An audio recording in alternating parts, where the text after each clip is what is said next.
Bonjour à tous, bienvenue dans nos locaux du pôle Finance Innovation au Palais Brongniart, Paris, place de la Bourse. Bonjour à tous. Alors, on est content aujourd'hui de vous accueillir pour ce webinaire en Figital, donc un public au Palais Brongniart et en ligne du monde. En fait, c'est rare, mais on en fait un événement sur la réassurance. Donc, c'est vraiment très rare. On fait beaucoup de choses sur l'assurance, mais en fait, sur la réassurance, relativement peu. Et en fait, je discutais avec Tong de Upskill. Et il me dit, Maximilien, tu sais, je travaille avec PartnerRe, etc. Et je lui dis, écoute, c'est l'occasion de vous parler un peu de la réassurance, car en fait, les réassureurs sont très innovants, et vous allez voir aujourd'hui qu'on va vraiment le montrer. Et donc, on est heureux d'accueillir PartnerRe, qui est venu de Suisse en force, pour nous expliquer un petit peu le travail d'innovation avec des PME comme Upskill. Donc, Upskill, c'est une PME qui est membre du pôle. C'est une PME qui est de Singapour et qui fait sa R&D en France et qui est membre depuis quelques années du pôle Finance Innovation.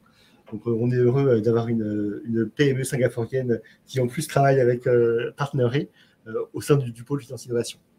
Donc, aujourd'hui, en fait, le titre de ce webinaire Figital, c'est IA et Big Data dans la réassurance, donc de l'innovation dans la réassurance.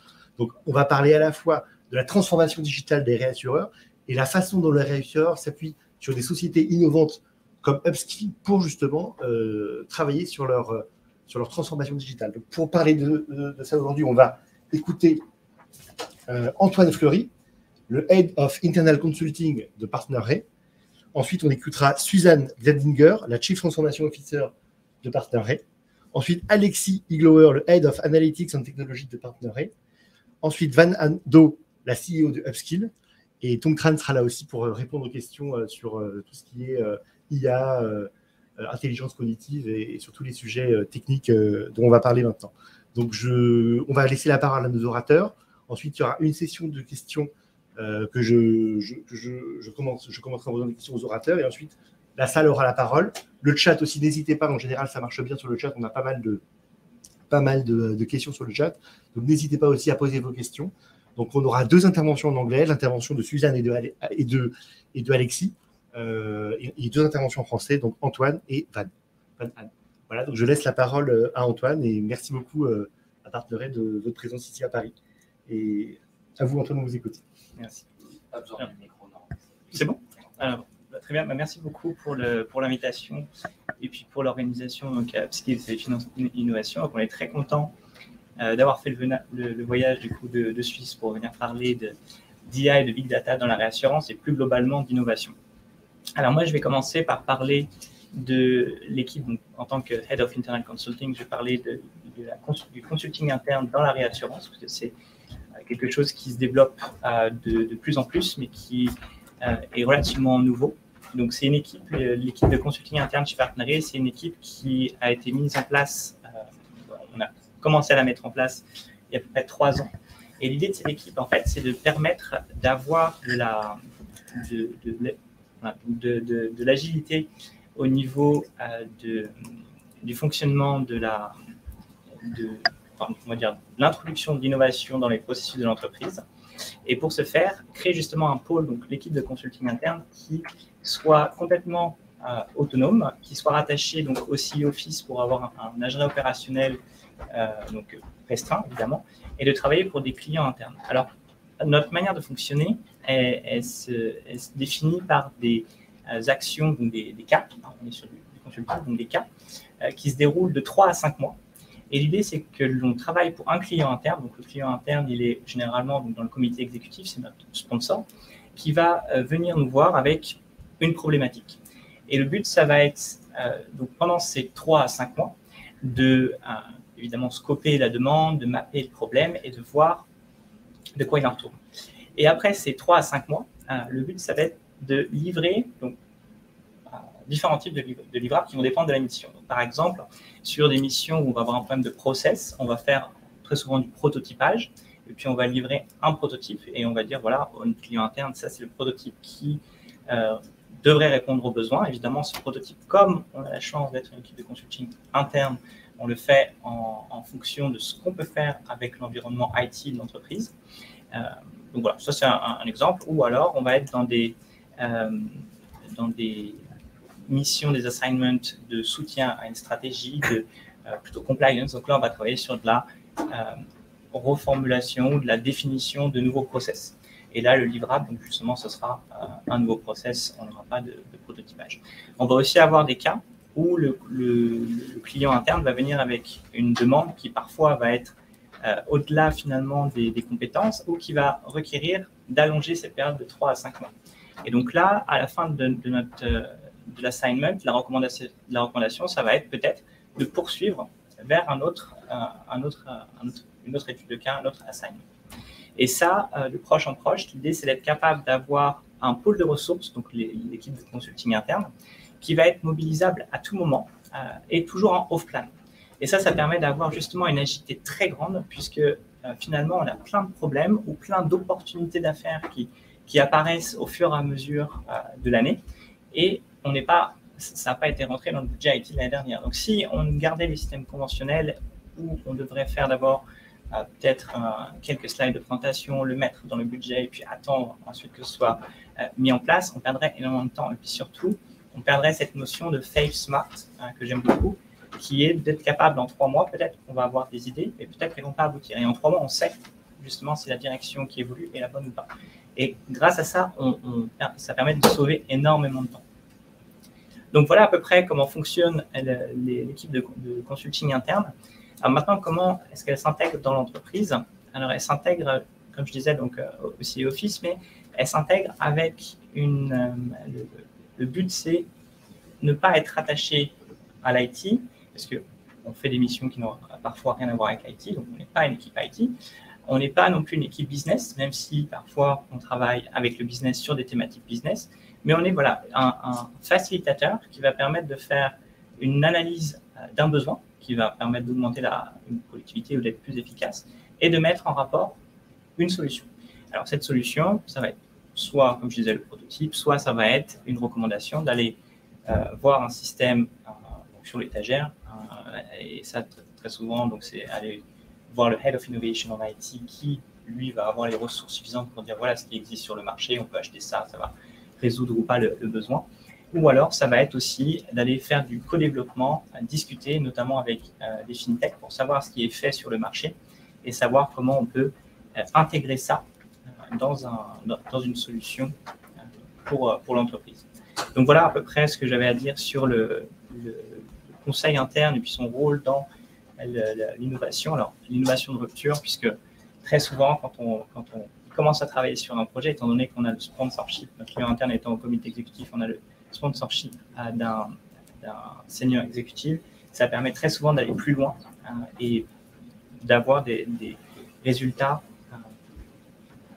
très, très sérieux et surtout avec des solutions qui n'ont pas peur de chambouler un petit peu le fonctionnement établi. Donc voilà à peu près ce que j'avais à dire. Je ne sais pas si vous avez des questions sur le conseil interne, sur l'innovation de rupture dans la réassurance ou sur la réassurance en général. Une question, en fait, est-ce que Antoine, tu es un peu comme un directeur de l'innovation ou tu disais qu'il y avait un directeur de l'innovation aussi? Comment tu te coordonnes avec ce...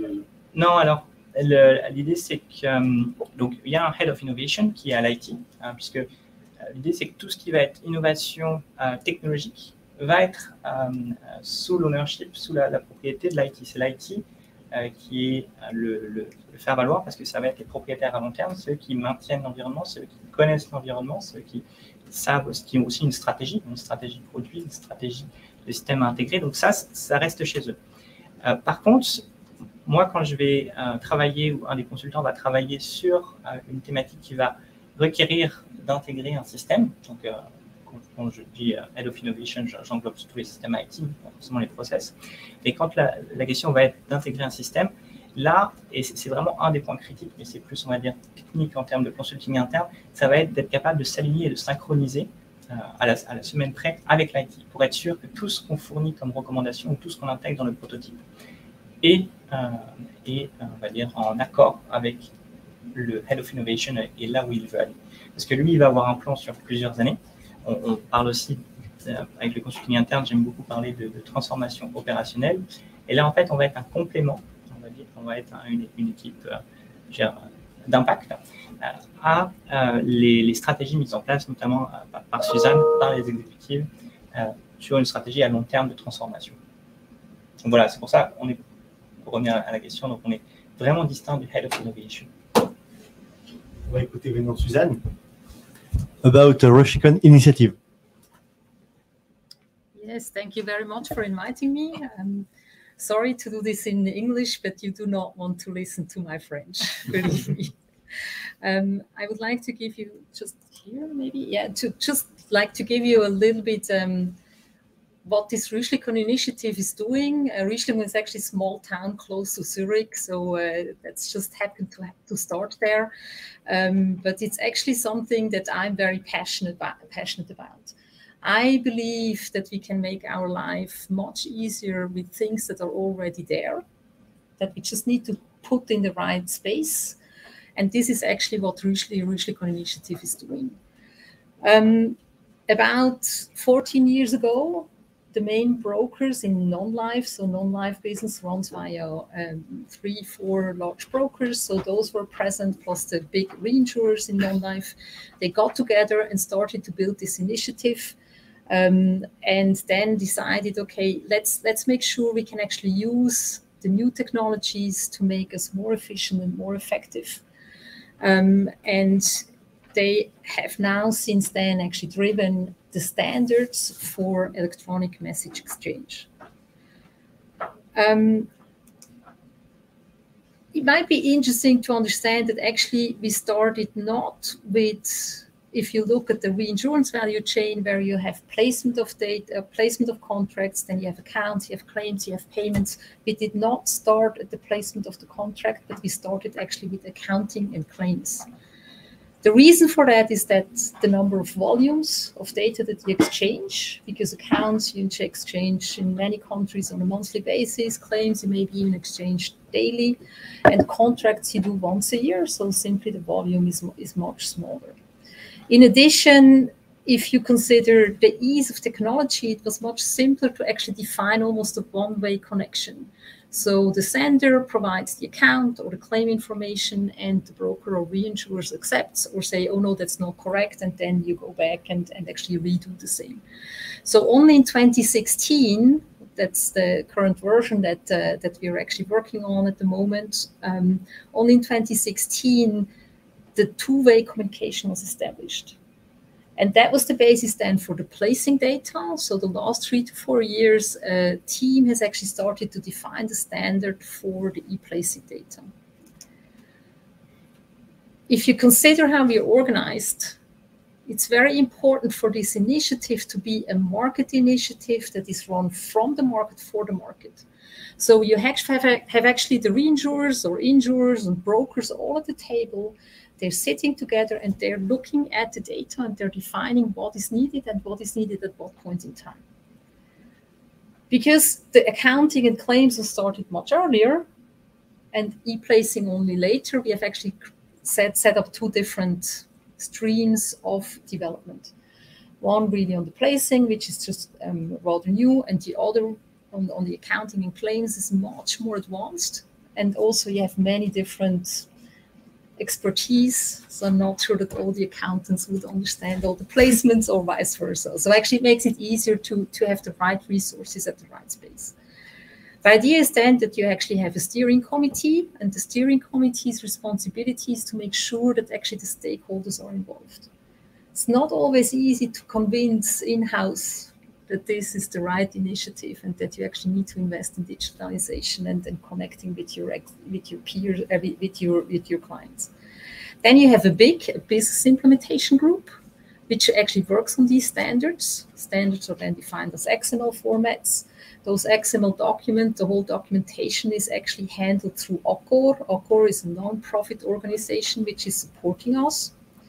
And we then also have some regional implementation groups. Actually, in France, the regional implementation group has really been getting strong in the last probably 2 years, where you have now many French insurance companies together with the brokers and reinsurers sitting at the table and making sure that actually this standard is actually progressing.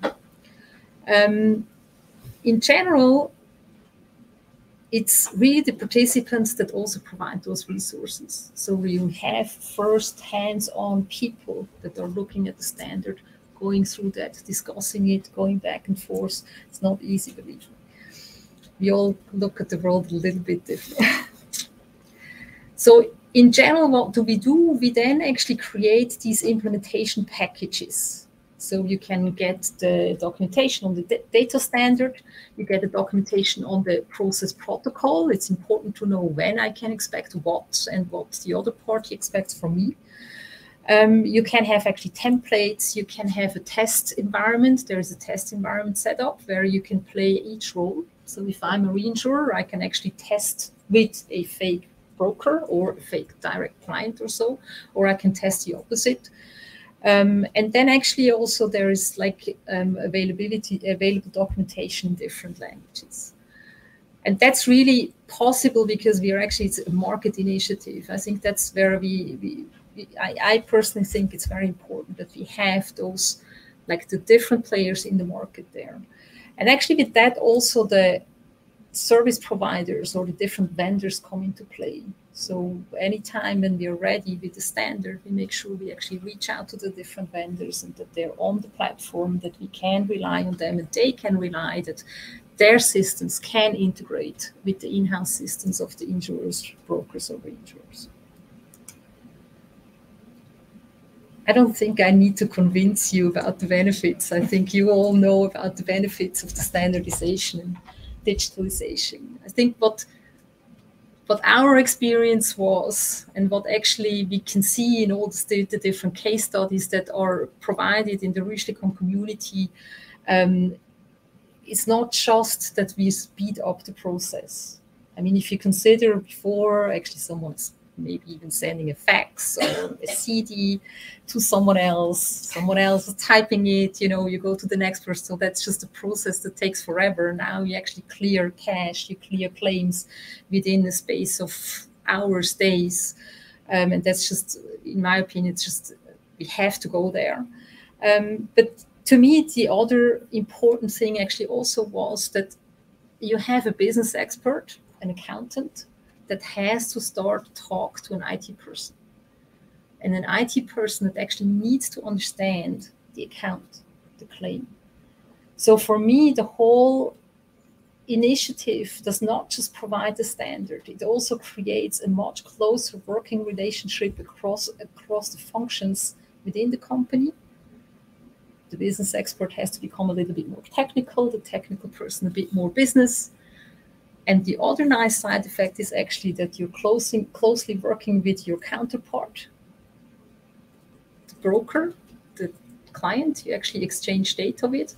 So you have to build up a good relationship also in the back office. And then we know all how important the client relationships are nowadays. If you're interested in that, take a look at the Accor.org web page, where you actually find on the Rüschlikon the different case studies. You have OXO XL, you have PartnerRe just putting one up, you have from Swiss Re, you have from Mapfre, you have from very different insurers, brokers, or the reinsurers. You find case studies where you can actually see the benefit of what this, in my opinion, may be small but very substantial innovation has been able to trigger. Unfortunately, it doesn't happen overnight. So you can see the increase has only happened, I think, the last couple of years. Maybe at the beginning it didn't grow fast, but you can see now actually in 2021, it has like the whole messaging transaction volume has increased by 40%. So I think that just really proves the concept. The Rüschlikon initiatives is now consists of more than 100 companies across 40 different countries. And I think that's just how we can see the success that like a market initiative can actually make sure that the different players can profit from that. You find the Rüschlikon area on LinkedIn. If you have other questions, maybe at the moment, happy to take them. Suzanne, what kind of technologies in RushiCon initiative use case is used the most by the reinsurers? So the RushiCon initiatives as such is trying to be really agnostic. We are defining the standard so that actually any technology can be used.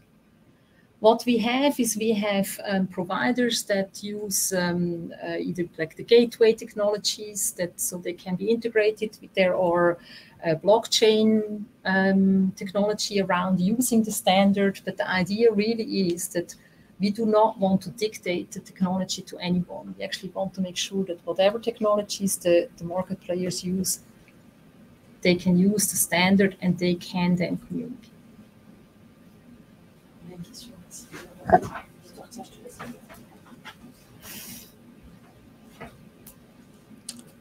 Is the benefit from your initiative equal for brokers, insurers, and reinsurers in reinsurances treaties process, for example? If you look at the case studies, I think it is, yes. Like there is especially, for example, an interesting case study from Mapfre.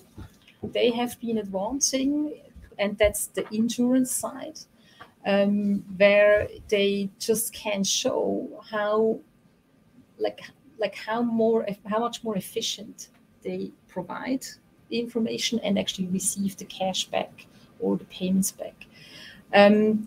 I think for the brokers, it's a must-have because they deal with so many different clients and many different reinsurers. So they need a standard, helps them actually to deal with everyone the same way. And for the reinsurers, it's as important because the reinsurer is almost like at the back of the data chain. You know, you are the last to receive the data. So if you receive that data in different formats, it makes it much more difficult for you to handle it. And if you can actually receive it in a defined standard, it actually helps you to simplify your processes and create better system integration.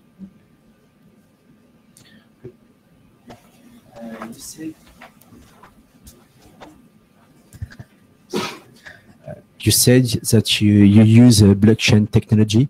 Do you use the standard of the market, or have you developed your own blockchain? So the RushiCon initiative does not develop any technologies. So that's really from a vendor that has created their blockchain. There I couldn't even tell you what underlying technology they're using. There was another blockchain initiative, one that is still ongoing is RitaBlock. Another one that has actually just closed their doors for the moment was B3I. B3I was a blockchain technology more in the front office side, so in the negotiation, the negotiation phase of the contract, versus RitaBlock is focusing on the accounting, claims, handling the data exchange there, and they're more in the German-speaking market and growing stronger, actually.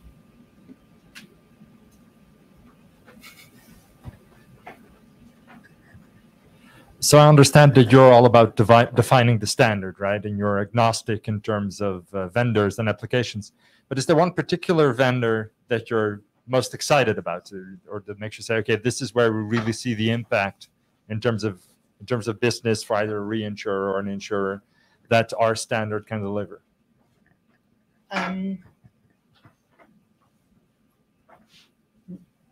I don't think that there is one particular vendor that we would be super excited about. I think that if you look at it from a reinsurer perspective, I always have to take a little bit the reinsurers, the one I know better than the insurer. But if you consider the reinsurer, they usually have very dedicated systems that they have developed over years and years and years. So it is very difficult for them to actually implement new vendors, new technologies.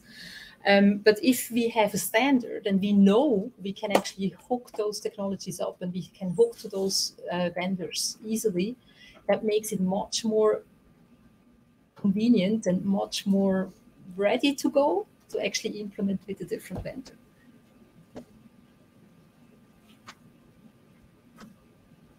Another question in chat? Yeah. how those the gateway exchanges are integrated on enriching contributors' business processes. Sorry, can I have that once more? How does the gateway exchanges are integrated and enriching contributors' business processes? So I guess that depends a bit on which market player you are. But in general, when you have your gateway, and I hope I'm like I understood the question correctly. But usually, when you have the data in-house, it really depends on your in-house setup on where you actually want to share that data. So if you consider the claims or accounts at the moment, most reinsurers, at least, they would have one system where they read actually account or claim information, process it, and read it back to the gateway and back to the original sender.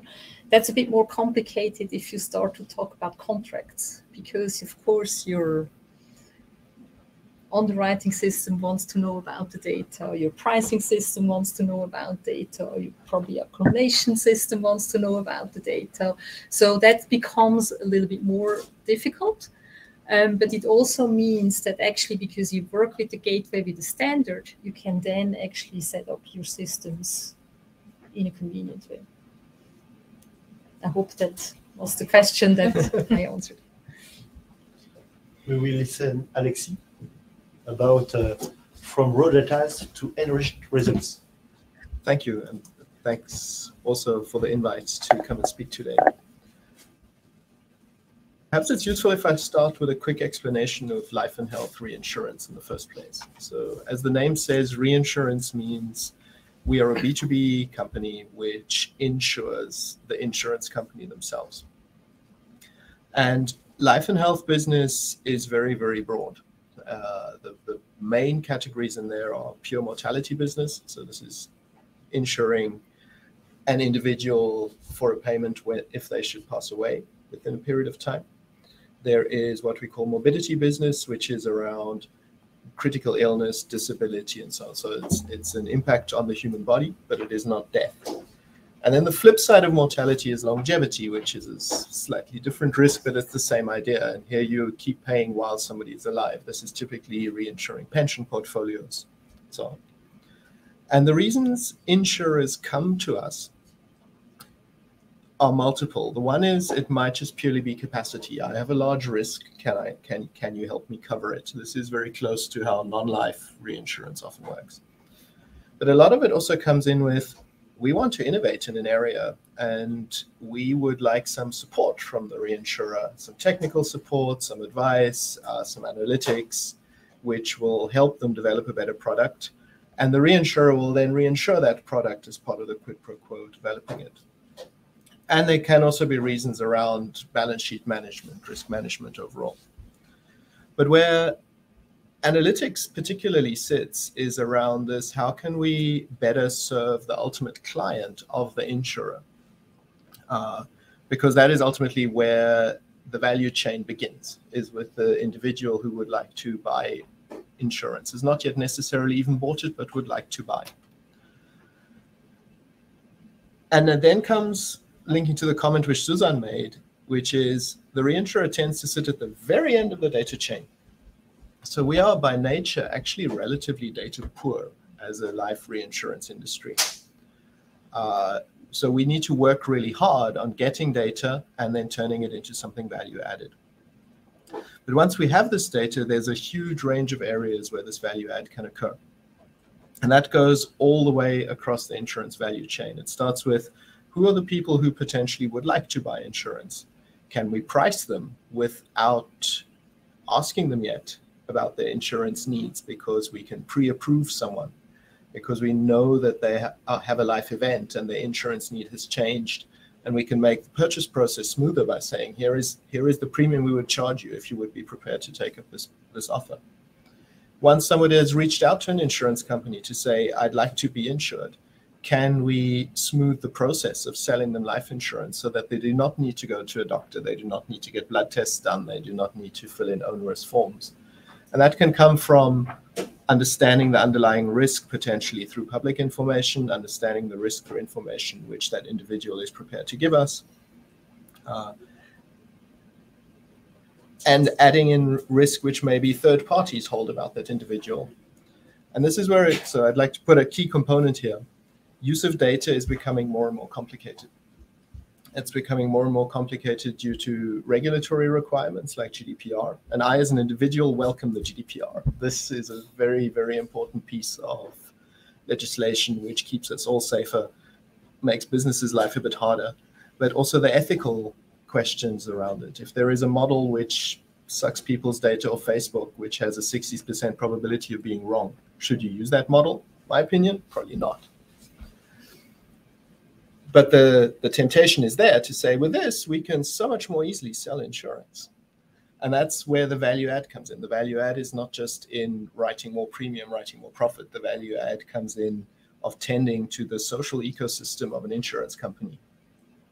Because that is ultimately what we're there to do, to provide a social good, to provide protection in times of need. Going further down the value chain, there are many applications around making processes more efficient. Which are the risks which we want to look at in more detail? Which are the risks which we can leave aside? There are obviously automation improvements which can be done within finance. And all the way down to modeling the balance sheet in a way which is more effective than brute force. Sort of, let's do 1 million scenarios and see which ones are the most expensive. And there are 4 things one needs to generate this value generally when one starts with data. The first one is you need the will to want to do them. And you need skills within your organization to actually apply them. You need the data, and then you need the technology. And all 4 of these need to come together so that in your organization, you can take raw data and turn it into something valuable. Will is your organization understanding that the end product is valuable.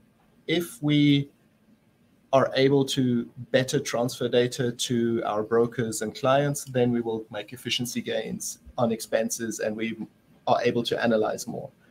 If we are better able to identify the medical underwriting case, which can simply go through the chain, can be straight through processed, we will improve the client experience, we will write more business, we will make both the insurance customer of ours happier because they will write more business, and we will make the applicant happier because they can go through it. The data is what one needs to sort of keep and maintain. To make sure it's done. And the skill and the tech go together. The skill is having the right people in your organization that can do the actual analysis, but linked to the people in your organization who can understand the value of what is able to be produced. And that is where the hardest conversations in my experience occur. Here is a new statistical technique. Here is a technique used by submarines to figure out where they are in the ocean. That is a brilliant way to fit the model around pandemic deaths, because you are in a similar type of mathematical environment. You kind of know what the map looks like, but you don't know where you are on the map. So here are techniques developed in the 70s, which you can use to do this fit and to get a better fit now. But try explaining to someone with resource in the organization that you would like some of that resource to work on this in a way that will produce better outcomes than you would usually expect. And that's what the value add of analytics is for me, primarily within an organization. You can generally either take a problem which was previously not soluble, fitting deaths in a pandemic, and we've all seen the curves, we've seen the waves. Traditional actuarial methods don't deal well with waves. They deal very well with straight lines and trends. So out of the same data, you're able to generate a higher value add using analytics techniques, or you're faced with a problem which is not soluble at all using existing techniques. And data science brings you ways and methods to still extract the value out of the same data in a way which was previously not thought possible. And before I hand over the microphone, the core part for me is always, this is a change management process. Very, very often you are speaking to a business expert, to an analytics expert, and you're explaining to them that this thing that they have done or their profession has done, sometimes for a century or more, I'm an actuary, century or more, can now be done differently, more effectively, faster. And for this person, this is potentially very interesting because they see the benefit, but often very threatening, or so far away from reality that they don't believe it is actually possible. And to get that collaboration going is how you ultimately get value out of your raw data. It's not the technique or the technology which helps you. It's the business understanding which says, out of this data we can make more. By applying the will, the skills, and the tech, we're able to do so.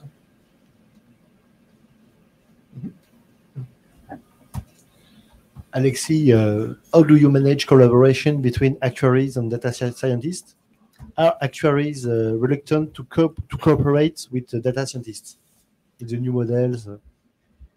The cooperation between actuaries and data scientists is a very human problem. You have to, both of them are human most of the time.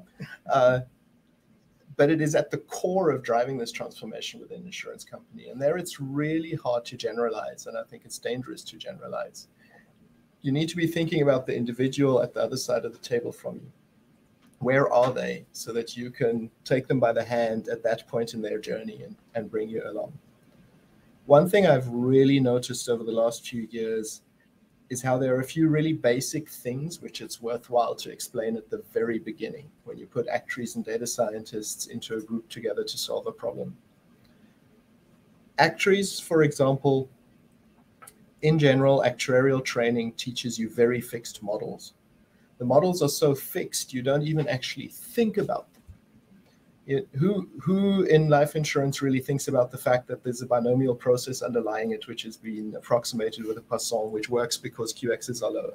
Nobody does. But what actuaries have been trained at and got really good at is to get to the end result, which is a good projection of the future. Because the model is fixed, you need to modify your data.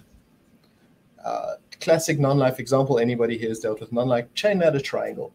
We all get taught that big claim, take it out because it'll mess with the triangle, and then do something with it later. Explaining that to a data scientist is really fun because the data scientist by nature is simultaneously deciding what is the best model and what is the appropriate parameterization of that model. And when you go to a data scientist, you say, okay, these 5 claims, we're going to remove them. Those are genuine claims, right? Data scientists call that p-hacking and unethical. But having that on the table in the beginning is really valuable. But to have this common understanding to say, we will keep all the data in. Same thing with past data. Actuaries tend to go, yeah, data older than 10 years, not really interesting. So when you bring a model which has been fitted on the last 50 years of data, your actuary goes, nah, it can't be right. The data scientist is going, my model understands this and can do this. It's those communication pieces which, if you can get them out of the way in the beginning, accelerate your ability to cooperate, given goodwill on both sides. Quelques questions dans le chat. Are there insurers that are sensitive to social impact and willing to take risk on new products with limited historical data? Yes, absolutely. This is the nature of product development, right? You are trying something new. If you have past data, it's not really product development. You're continuing what you've seen in the past. Where it gets interesting is there is often data available. It's just not in traditional forms. So a huge topic in the life and health industry is obviously wellness data. We don't need to underwrite you, just give us access to the health data on your phone. That needs models behind it of very complicated data sets. And that product development is very, very often driven by insurers and reinsurers together, simply because it's new, it's complicated, it needs sharing of risks. The more eyeballs who can look at it, the better your outcomes will be. So I would expect that most of the larger reinsurers, our group of peers like ourselves, are very happy to be working in that space. I have 2 other questions. As an international reinsurance company with health coverage, how much harmonized do you consider European health systems? Does it help to sharpen your models? I must unfortunately pass on that one. I do not have enough experience in health markets and reinsurance to be able to give that the answer it needs. Okay. Sorry. Are premiums and mortality tables covering through Europe? Are they what through? Are premiums and mortality tables converging through? Converging in Converging through. Premiums is... So I'll take this from the bottom. So the first one is the underlying mortality risk. Is that converging? Probably not. Because trends are going in different directions in all different countries. And even if you look inside a country like the UK, the difference in life expectancy, depending on where you live, can be about 13 years. You can get 10 years of life expectancy difference from opposite ends of a city. And other countries mirror these, sort of have this as well. And you also have demographic cohort differences if you look at mortality changes over time.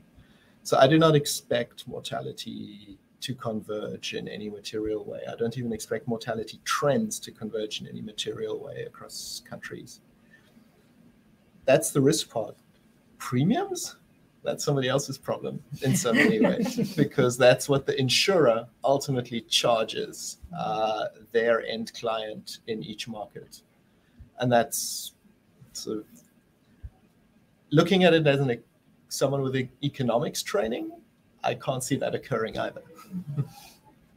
Thank you.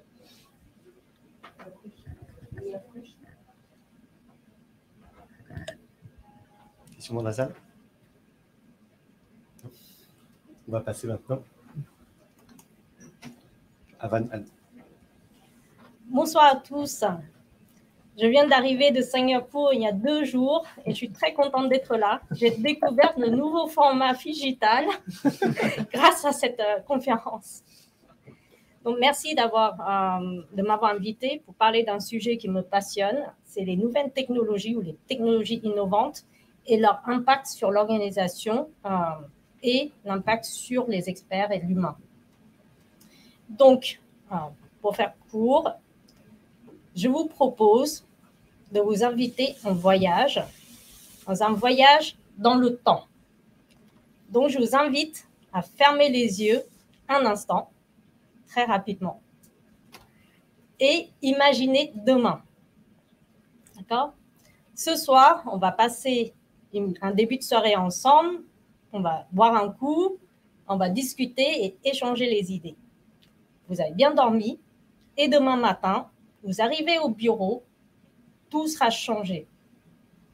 Tous vos emails reçus vont être classés, labellisés, avec toutes vos actions, avec des rappels personnalisés. Toutes les informations que vous avez reçues dans vos fichiers et dans les pièces jointes vont être extraites, injectées dans tous les systèmes. Et quand vous ouvrez votre ordinateur, vous avez accès à un tableau de bord avec tous les indicateurs clés pour commencer votre journée de travail. Et ce tableau de bord va être personnalisé au niveau individuel, donc chacun d'entre nous, mais aussi au niveau de l'équipe ou même du département. Donc, sur un seul coup d'œil, vous voyez exactement les heat maps, là où vous devez agir pour la journée et vous concentrer sur les tâches du jour. Est-ce que votre journée ne serait pas mieux que celle d'aujourd'hui? Est-ce que vous savez que nous passons environ un tiers de notre temps quotidien à faire des tâches répétitives et administratives? Et avec l'augmentation des réglementations, la complexification des systèmes informatiques, des fois, même moi, j'ai l'impression que mon travail est plutôt saisir des données dans différents systèmes, la moitié de mon temps, avant de pouvoir vraiment commencer à travailler. Et ce qui est assez frustrant.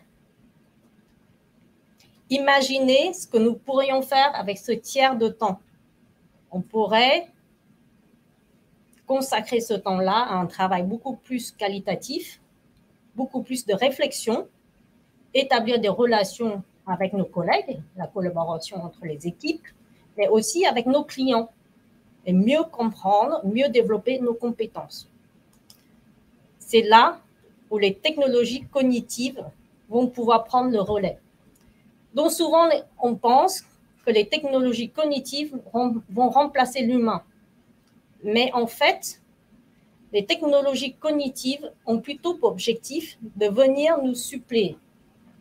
C'est nous complémenter dans notre travail pour nous dégager du temps. Donc, est-ce que vous connaissez les technologies cognitives?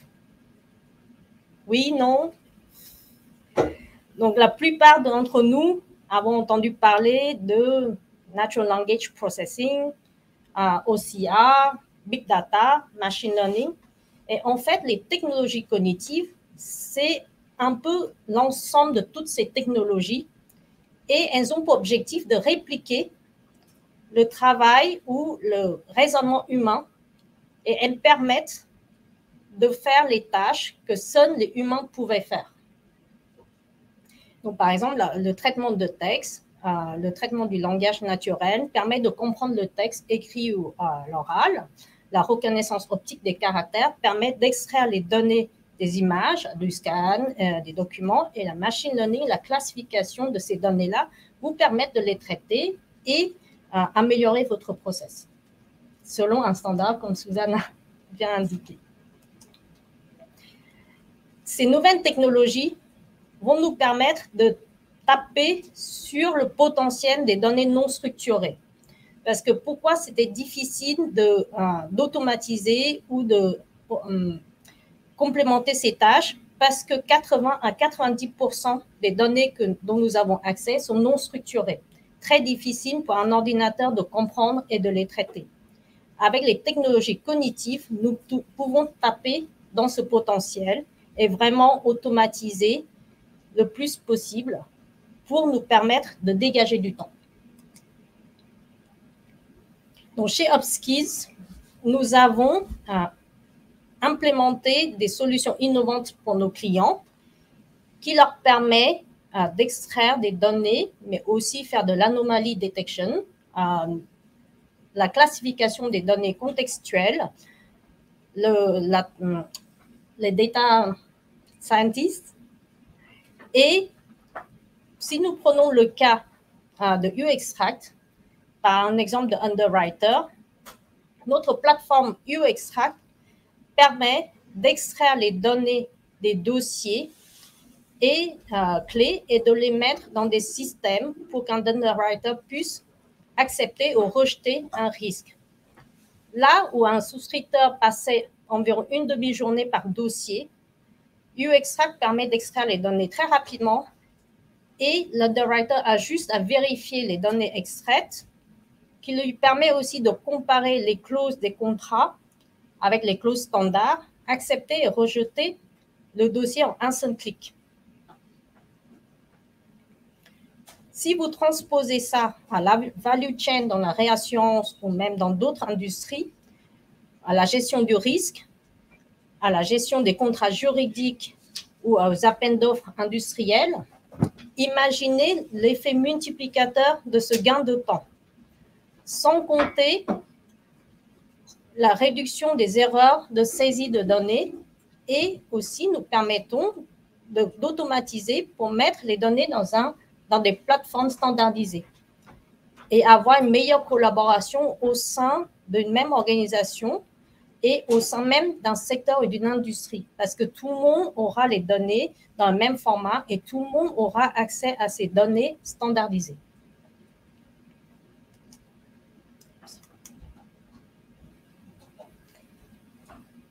Et si nous transposons ça à l'échelle de toute une industrie, aux experts, imaginez le temps que nous pouvons consacrer à améliorer notre compétence et à approfondir notre travail d'expert.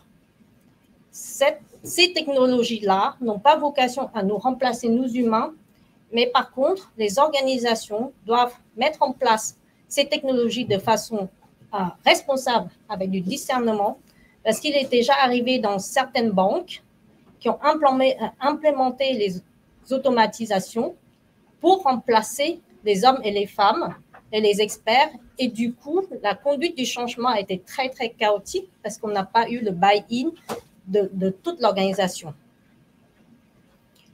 Donc, nous croyons qu'avec les nouvelles technologies cognitives et l'implémentation responsable, agile, ces technologies permettraient d'innover de façon très agile et très rapide du moment que ces technologies sont intégrées dans la chaîne de valeur et dans le processus de décision. Et notre travail aurait beaucoup plus de sens. Donc, selon une étude Salesforce de 2021, 89% des professionnels dont l'organisation a implémenté l'AI, l'automatisation des nouvelles technologies, sont plus satisfaits avec leur travail. Voilà. Merci d'avoir imaginé demain avec moi. Merci beaucoup, Valane. Une petite question, en fait, par rapport, donc là, on a l'exemple de Partneret. Vous travaillez aussi beaucoup à Singapour avec des banques. Peut-être nous dire la façon dont ça se passe avec les banques, quel type de projet vous faites, est-ce que ça ressemble à ce que vous avez présenté avec Partneret? Oui, alors en banque, nous avons une relation privilégiée depuis plus de 10 ans. Donc, on fait beaucoup de tests, de POC, et c'est les 2 derniers projets qui sont encore en cours. C'est avec une équipe risque de crédit dans une grosse banque à Singapour, où les credit analystes, en général, doivent saisir énormément de données de leur contrepartie dans divers systèmes, parce qu'ils ont, pareil, les compliance et tout ça. Donc, notre produit USpread leur a permis d'extraire non seulement les données du bilan du compte de résultat, mais aussi d'enrichir avec toutes les notes et les annexes, de comprendre ces données-là et de mettre sur un format de taxonomie de compte pour qu'ils puissent processer et calculer leurs risques de façon standardisée. Et en plus, c'est multilingue. Comme à Singapour, on travaille avec la Chine, l'Indonésie et tout ça, cette banque-là avait eu énormément de challenges à avoir des données standardisées pour pouvoir traiter de façon systématique et calculer leurs risques de façon systématique. Du coup, notre plateforme non seulement extrait, mais aussi traduit et map les données de façon systématique. Et en plus, on leur donne, on fait aussi une partie data analytics, ça leur permet de voir la concentration du risque par contrepartie, par secteur, par rating. Donc ça, c'est un projet qu'on a en cours. Et il y a aussi un projet qui est en cours de discussion, c'est l'anomaly detection, donc la détection de fraude. En général, ce qui est fait en ce moment, c'est plus rule-based, donc c'est beaucoup de règles, on met en place des règles. Et là, le projet, c'est de mettre en place justement des technologies cognitives et voir comment ces technologies-là peuvent prévenir le risque de fraude beaucoup plus efficacement que ce qui se fait en place en ce moment. Merci beaucoup. Est-ce qu'on a des questions dans le chat? Dans la salle? Tout le monde a envie d'aller prendre le cocktail. Encore une question. Est-ce que vous pouvez nous en dire plus un petit peu sur les technologies cognitives? Est-ce que c'est de l'analyse d'image, du traitement linguistique de la langue, analytique de la langue? Peut-être développer un petit peu sur la partie IA. Sur les technologies cognitives, l'opportunité que nous avons chez Upskills, c'est que nous travaillons avec toutes ces technologies-là. Nous sommes la majorité de notre équipe est basée à Singapour, mais nous avons une équipe de recherche et développement à Paris, que l'équipe de Partneret connaît très bien, qui est dans la salle actuellement. Cette équipe de R&D à Paris nous a permis de développer toutes sortes de technologies, que ce soit la reconnaissance des images en termes de classification, qu'on pourrait classer des chats et des chiens. Bon, ça, tout le monde sait le faire. Mais on peut aller un peu plus loin et classifier vos documents, par exemple. Donc, vos documents, que ce soit un état financier, que ce soit un contrat d'assurance ou un contrat de réassurance, eh bien, nous saurons le classer. Et du coup, grâce à cela, on va pouvoir faire appel à d'autres technologies par la suite qui vont permettre d'extraire les informations non structurées de ces documents-là pour pouvoir les mettre dans un standard, par exemple, ou les mettre dans des systèmes, pour tout ce qui est système de pricing, système de risque, etc. À partir de là, une fois que nous avons ces données structurées, d'autres technologies avec lesquelles nous travaillons dans notre équipe de R&D vont permettre de faire des prédictions. Quelles sont les tendances par rapport à ces données-là? Quelles sont les anomalies par rapport à ces données-là? Donc, nous pouvons faire de la classification de ces données pour voir tous ces groupes de données et quels sont les outliers, donc les informations qui ne ressemblent pas à la masse et comment les traiter. Tout à l'heure, Alexis parlait des données ou des claims que les data scientists, ou plutôt le business écartait, que les data scientists trouvaient ça un petit peu inopportun. Eh bien, nous pouvons les identifier aussi et du coup permettre à toute l'équipe, le business, nos clients, de traiter ces informations-là et de pouvoir par la suite intégrer dans le modèle global. Donc, vous voyez, en termes de technologie cognitive, nous croyons beaucoup à cet ensemble et cette collaboration de ces technologies qui vont permettre d'augmenter l'humain et d'augmenter les experts pour pouvoir justement leur laisser ce temps-là pour réfléchir, pour être plus créatifs, pour créer encore plus de métiers en fait, pour se concentrer plus sur leur métier. Ce que tu disais, Vanane, moi ça me faisait penser en fait à l'outil d'IBM en fait. Qu'est-ce qui vous différencie de l'outil d'IBM finalement? Franchement, là, on a imaginé. En fait, c'est une très bonne question. C'est celle que nos clients nous posent souvent. Et en fait, c'est notre compréhension métier. Donc, nous sommes très forts en banque parce qu'aussi, il y a la partie conseil qui apporte énormément d'insights, de compréhension métier. Nous pouvons parler au business, aux actuaires, enfin, nous pouvons parler aux gens de métier et amener interpréter leurs besoins pour pouvoir le transcrire dans la partie technique et avec une équipe R&D très compétente qui développe des algorithmes pointus, mais juste pour ces besoins-là. Donc, le fait d'être un peu niche et petit nous permet vraiment de nous concentrer sur les besoins de nos clients, des besoins ponctuels, mais aussi nous permettre de les conseiller sur leur process et voir le problème dans un ensemble. Donc, process humain avec la technologie. Mais du coup, c'est une solution un peu plus complète que ce que les grandes entreprises apportent. N'hésitez pas à des questions dans la salle ou dans le chat, Lydie. Traitez-vous les informations en temps réel et comment intégrer votre process chez un réassureur qui a beaucoup de données assez éparpillées? Donc oui, nous pouvons traiter les données en temps réel. À partir du moment où nous obtenons ces données en temps réel, nous avons notre solution est scalable dans le cloud. Donc, à partir de ce moment-là, tout dépend juste de l'infrastructure, mais nous pouvons assimiler les informations et puis les traiter en temps réel. Pour cela, nous travaillons aussi avec des partenaires qui gèrent les données en temps réel aussi. La partie calcul donc, de la technologie cognitive va pouvoir prédire, va pouvoir analyser les informations, et cela se fait en un temps suffisamment court pour pouvoir récupérer ces informations et donner l'information à l'expert.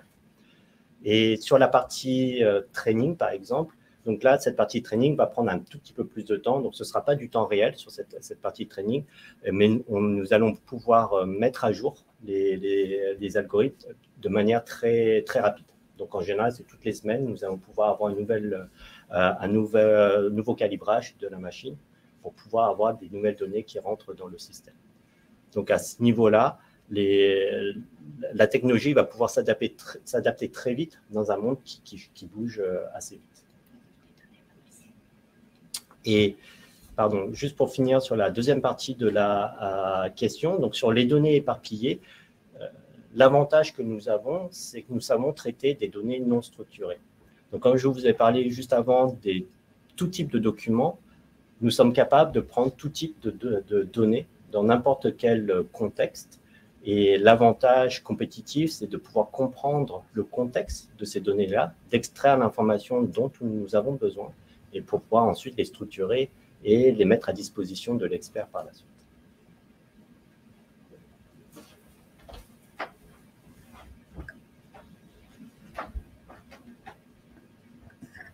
Bonsoir. Excusez-moi, j'ai du mal à comprendre quand vous parlez de non structuré pour tout type de documents, donc ce qui veut dire pour des documents en général, qui pour moi ont une structure assez facilement modélisable. Donc, comment vous pouvez parler de documents non structurés? Qu'est-ce que vous voulez dire par là, en fait? Tout à fait. Donc, je comprends tout à fait votre question. Les documents ont une structure, mais chaque document a sa propre structure. À partir de là, si nous regardons, par exemple, prenons un exemple très concret, votre contrat d'assurance médicale. Donc, je ne sais pas combien de vous avez-vous lu votre contrat d'assurance médicale qui possède plusieurs dizaines, plusieurs trentaines de pages, voire plus, selon les contrats. Et dans ces contrats-là, effectivement, un œil exercé, un expert, va pouvoir extraire les informations dont il a besoin. Quelle est la durée de la couverture, quel est le montant maximum de la couverture, quelles sont les limites, les exceptions, les inclusions, les exclusions de cette couverture-là. Maintenant, transposons ça sur un ordinateur. Un ordinateur, il va avoir une suite de caractères ou une suite de mots, pour le meilleur d'entre eux. À la rigueur, si vous avez un algorithme ou une technologie qui est un petit peu meilleure, il va pouvoir lire une suite de phrases. Et cette suite de phrases, cela va être toujours très difficile pour lui de comprendre quelle est la, par exemple, couverture en cas d'hospitalisation pour cette maladie spécifique. Est-ce qu'elle est incluse ou excluse dans votre contrat d'assurance? Et c'est là où, c'est ce que j'appelle en fait la partie de données non structurées. Parce que cette information-là, elle est cachée quelque part dans ce document-là. Et encore une fois, là, je prends un exemple concret qui est le contrat d'assurance, où les données sont déjà à peu près structurées. D'accord? Mais vous comprenez déjà la complexité qu'une technologie doit pouvoir s'adapter. Alors, OCR, on oublie, puisque la reconnaissance des caractères ne fonctionnera pas du tout. Vous devez regarder ce document, comprendre les phrases, les paragraphes. Est-ce qu'on est dans un paragraphe d'exclusion ou d'inclusion? Rien que ce mot-là, il faut le comprendre. Puis comprendre le contexte pour pouvoir extraire l'information dont vous avez besoin dans le cadre dans lequel vous travaillez. Et c'est cet ensemble d'informations semi-structurées, on va dire, où la technologie va pouvoir vous aider et va pouvoir structurer cette donnée-là. Encore une fois, on parle d'un contrat d'assurance. On pourrait aller plus loin dans des contrats légaux, par exemple. Vous prenez un NDA, un Non-Disclosure Agreement. Est-ce qu'on peut considérer qu'un Non-Disclosure Agreement est un document semi-structuré ou pas structuré du tout? Alors, bien sûr, il est semi-structuré puisque les clauses sont plus ou moins standards, mais ça reste des clauses, ça reste des phrases. Et la difficulté, encore une fois, c'est de pouvoir comprendre le contexte de ces phrases, de ces paragraphes, pour que la technologie puisse s'adapter dessus, comprendre cela, et puis extraire l'information dont vous avez besoin. Et bien sûr, on pourrait étendre cela. Vannan parlait tout à l'heure des créditrices, par exemple. On pourrait regarder dans un rapport financier. Un rapport financier d'une grande société va faire 300 pages, par exemple. Encore une fois, c'est semi-structuré, bien sûr, puisqu'il y a quand même… Mais chaque rapport financier va différer d'une société à une autre. Et du coup, notre technologie va pouvoir quand même comprendre et extraire l'information nécessaire à chaque étape.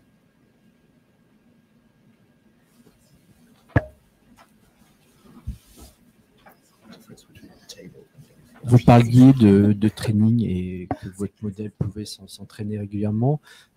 Sur quel volume avez-vous besoin pour justement périodiquement refaire retravailler ce training? Parce que vous avez l'air de parler chaque semaine, etc. Mais de quel volume de données on parle pour que le modèle puisse s'entraîner et arriver à un niveau qualitatif attendu? Donc ça, c'est la très bonne question. Quand on parle de machine learning, effectivement, l'accès aux données, le nombre de données. Donc effectivement, en général, l'entraînement initial, on va avoir besoin de beaucoup de données. Et au fur et à mesure, les entraînements incrémentaux vont avoir besoin de moins de données. Pour vous donner un ordre de grandeur sur les contrats de réassurance et sur le projet avec lequel nous avons collaboré avec Partneret, nous avons travaillé sur à peu près 300 à 400 contrats pour pouvoir faire l'entraînement initial. L'objectif de notre équipe de R&D, c'est de décroître ce nombre de documents-là à une trentaine, une cinquantaine de documents. Donc, c'est à peu près l'ordre de grandeur du nombre de documents. Sur la partie crédit risque, nous avons entraîné le modèle sur une cinquantaine de documents en anglais et une cinquantaine en chinois pour que le modèle fonctionne. C'est intéressant. Je pensais que c'était beaucoup plus. Vous réussissez, vous avez une productivité de l'analyse.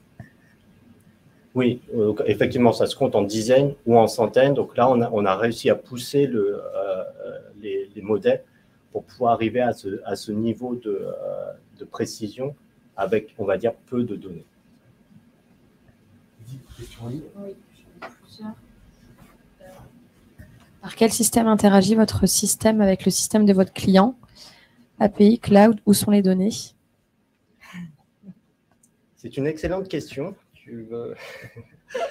Alors, c'est un grand débat. Oui, c'est un grand débat. Donc, nous travaillons avec la réassurance, nous travaillons avec des banques d'investissement. Les données, ce sont des discussions très importantes et les données sont très protégées. Donc, notre système interagit avec les systèmes des clients. Soit on va les avoir, notre algorithme, dans le cloud. Donc, c'est le moteur qui va processer toutes ces données-là et qui va ensuite les donner le résultat. Et ces résultats-là, on utilise des API très standards. Donc, c'est des API REST, c'est du XML, c'est vraiment outil JSON. Donc, c'est vraiment des technologies très, très standards. En termes de gestion de la donnée, nous travaillons beaucoup avec, donc là, dans le cadre de notre client bancaire, nous travaillons beaucoup avec leur équipe sécurité pour s'assurer que tous les tuyaux de communication entre leur système et nos systèmes sont extrêmement protégés. Donc, nous travaillons dans le cloud. Donc là, en l'occurrence, nous travaillons avec AWS, avec eux. Et tout est sécurisé pour que nos algorithmes puissent calculer, processer les données. Toutes ces données-là, quand ils arrivent chez nous, sont masquées, ce qui veut dire toutes les informations confidentielles, les informations RGDP et tout cela. Donc, il n'y a pas de ces informations-là. Nous utilisons juste les données dont nous avons besoin pour processer les calculs et nous renvoyons le résultat sous forme d'API et directement dans les systèmes de nos clients. Après, dans les cas très extrêmes, les données vraiment, enfin, on peut faire aussi on-premise. Donc, tout est chez le client est protégé et après, on processe, on donne des fichiers JSON qui vont être interfacés avec des systèmes upstream et downstream pour le calcul et tout ça, le risque. J'ai une deuxième question. Pour un réassureur qui travaille sur plusieurs pays, comment intégrez-vous dans votre technologie les particularités réglementaires, culture de chaque pays dans les données non structurées pour pouvoir faire des comparaisons? On a beaucoup d'études. Alors, c'est assez compliqué. On n'a pas eu de cas vraiment où il y a énormément de changements culturels chez un réassureur, mais chez les banques, on donne une partie customisation ou configuration à nos clients. Donc, nos clients peuvent configurer en fonction des pays où ils ont le business. Il y a des spécificités culturelles ou même linguistiques et tout ça par rapport à ces pays-là. Donc, c'est configurable et c'est scalable pour pouvoir processer. Mais une fois que ça s'est mis en place, tout le reste est standardisé. L'algorithme traite de la même façon. Merci, j'ai plus de questions.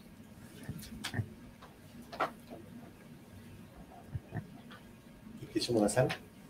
N'hésitez pas. Écoutez, merci à tous pour ce qui est très intéressant. Merci de vos interventions. Je vous propose, alors juste des dernières petites actus du pôle en conclusion. On a un événement, un gros event d'assurance le 9 novembre, Clément, c'est ça, le 9 novembre, donc InsurDay. Si vous voulez rencontrer les InsurTech, partenaires, n'hésitez pas à revenir à Paris. Ça sera à Station F. Donc, on parlera de tous les sujets dont on a parlé aujourd'hui. Merci aux gens qui étaient au Palais Brognard. Merci aux personnes qui étaient en ligne. Ceux qui sont au Palais, n'hésitez pas à rester pour boire une petite coupe de champagne avec nous. Un petit cocktail vous attend. Et merci à Upskill et à Partnering de toutes ces informations qui étaient très intéressantes. Merci à tous et à la prochaine fois. Merci à vous. Merci.